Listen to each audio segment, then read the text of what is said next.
رسول کائنات فخر موجودات صلی اللہ تعالی علیہ وآلہ وسلم سے حضرت سعد بن ابی وقاص رضی اللہ عنہ روایت کرتے ہیں، فرماتے ہیں رسول اللہ صلی اللہ علیہ وسلم نے فرمایا، اب اندازہ لگانا کتنے تک مسلمان کو اجر و ثواب ملتا ہے۔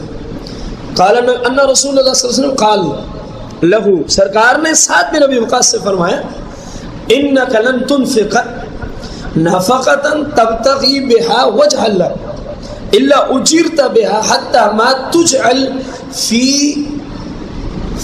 في امراتك، او کما قال النبی علیہ السلام۔ سرکار نے فرمایا جو تو چھوٹا یا بڑا، کم یا زیادہ مال اللہ کی رضا کے لیے خرچ کرتا ہے، رب تجھے اس میں کیا عطا فرماتا ہے؟ اللہ اجرتا، اللہ تجھے اجر دیتا ہے، اللہ تجھے ثواب دیتا ہے۔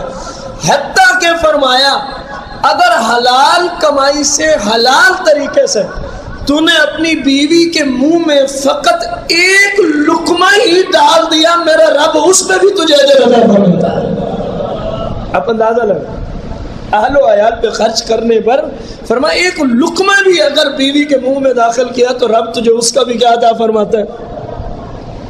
اجر و ثواب عطا فرماتا ہے۔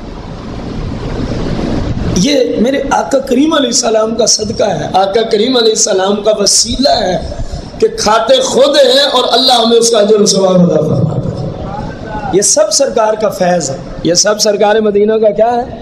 فیض۔